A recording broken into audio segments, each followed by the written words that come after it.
जय श्री कृष्ण। आज के इस वीडियो में हम बात करेंगे योगिनी एकादशी के बारे में। यह आषाढ़ कृष्ण पक्ष की एकादशी होती है।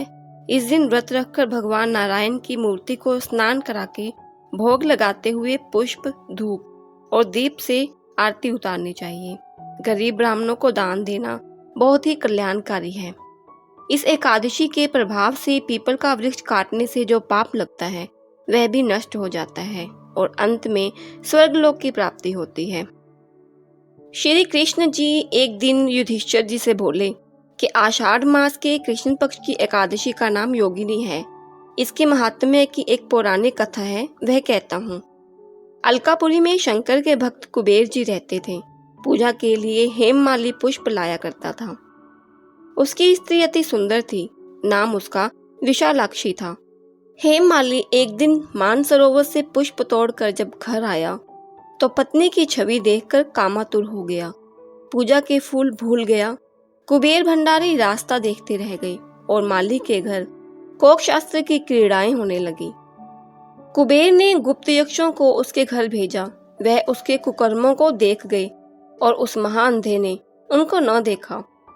कुबेर ने माली को बुलाकर कहा, अरे महापापी नीच, तूने ये पूज्य वर जी का तिरस्कार किया। इस कारण मैं तुम्हें शाप देता हूँ। तू स्त्री के वियोग से दुख भोगेगा। मृत्युलोक में जाकर कोढ़ी होगा। कुबेर के शाप से वह माली पृथ्वी पर गिराया गया। स्त्री का वियोग हो गया। कोढ़ी बनकर कष्ट पाने लगा। शरीर से तो दुर्गंध आती ही थी, परंतु अंतःकरण उसका दर्पण के समान शुद्ध था। शंकर भक्ति के प्रभाव से पिछले जन्म की स्मृति थी। प्रायश्चित करने के लिए वह हरिद्वार में आया। गंगा जी का स्नान किया, परंतु मधुमक्खियों ने पीछा न छोड़ा। भिन्न भिन्न करती ही रहीं। अंत में पतित पावनी देवभूमि उत्तराखंड को चला। देव प्रयाग होता हुआ जमुनोत्री के तट पर पहुंचा, जहां चिरंजीवा महामुनि मार्कंडेय जी का आश्रम था। उनके दर्शन से मक्खियां अंतर्ध्यान हो गईं। हेममाली उनके चरणों में गिर पड़ा। अपने अपराध की कथा सुनाकर मुक्ति का उपाय पूछा। मार्कंडेय मुनि बोले, आप आषाढ़ मास के कृष्ण पक्ष की एकादशी का व्रत विधि सहित करो, समस्त पापों का नाश हो जाएगा। तो हेममाली ने मुनि की शिक्षा से योगिनी एकादशी का व्रत किया। उसके प्रभाव से अपने दिव्य स्वरूप को प्राप्त हुआ। जो फल 88,000 ऋषियों को भोजन कराने से मिलता है, वह फल इस महात्म्य को सुनने से मिल जाता है। बोलिए श्री एकादशी माता की जय। तो इस दिन हमें मिश्री का सागार लेना चाहिए। मिश्री का सागार लेना इस एकादशी व्रत में बहुत ही फलदायी माना गया है। जय श्री कृष्ण। आषाढ़ मास के शुक्ल पक्ष की एकादशी, जो कि देवशयनी एकादशी के नाम से जानी जाती है, तो चलिए उसकी कथा शुरू करते हैं। भगवान बंशी वाले बोले, हे धर्मात्माओं में श्रेष्ठ युधिष्ठिर, आषाढ़ मास शुक्ल पक्ष की एकादशी का नाम देवशयनी है। ब्रह्मा जी ने नारद से कहा था, आज के दिन भगवान विष्णु को शयन कराया जाता है। कार्तिक शुक्ला एकादशी को जागते हैं। चातुर्मास का व्रत इस एकादशी से प्रारंभ होता है। जो मनुष्य ब्रह्मचर्य का पालन कर चातुर्मास का व्रत करते हैं, वह विष्णु भगवान को बहुत ही प्रिय होते हैं। शिवलोक में उसकी पूजा होती है। सर्व देवता उसे नमस्कार करते हैं।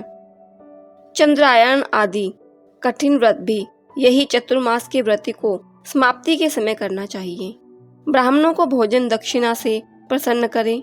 गौओं का दान कर सके तो बहुत ही उत्तम है, नहीं तो गर्म वस्त्र का दान अवश्य करें। और तिल के साथ मिलाकर जो स्वर्ण दान करते हैं, वह भोग मोक्ष दोनों प्राप्त करते हैं। गरीबों के लिए गोपी चंदन के दान से भगवान प्रसन्न होते हैं। हल्दी के दान से गौरी शंकर जी को प्रसन्नता होती है। और चांदी के पात्र में धरकर हल्दी का दान देना वामन भगवान की प्रसन्नता के लिए होता है। ब्राह्मणों को दही भात का भोजन लगाना चाहिए। चतुर्मास में जो एक बार भोजन करते हैं, वह स्वर्ग को जाते हैं। इस व्रत में जौ अथवा चावल इत्यादि का दान करते हैं, वह स्वर्ग को जाते हैं। अब एकादशी के महात्म्य की एक पौराणिक कथा कहते हैं। सूर्यवंश में मानधाता नाम का राजा, जो कि बहुत ही प्रसिद्ध और सत्यवादी था, अयोध्यापुरी में राज करता था। एक समय उसके राज्य में अकाल पड़ गया।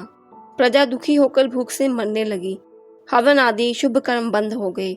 राजा को कष्ट हुआ। इसी चिंता में वन को चल पड़ा। अंगार ऋषि के आश्रम में जाकर कहने लगा, हे सप्त ऋषियों में श्रेष्ठ अंगार जी, मैं आपकी शरण हूँ। राजा के पापों से प्रजा को दुख मिलता है और मैंने अपने जीवन में किसी प्रकार का कोई पाप नहीं किया।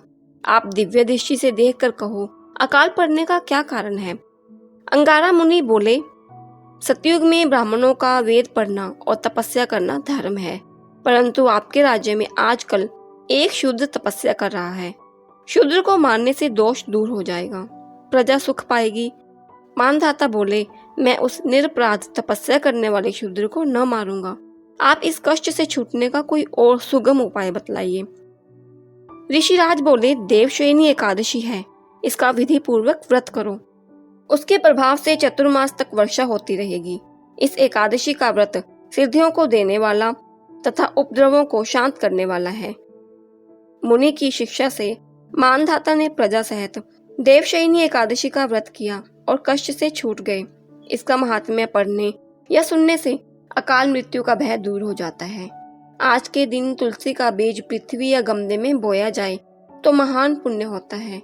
तुलसी की पावन से भी यमदूत भय पाते हैं। जिनका कंठ तुलसी माला से सुशोभित हो उसका धन्य जीवन समझना चाहिए और इस दिन दाख का सागार लेना चाहिए। बोलिए श्री एकादशी माता की जय।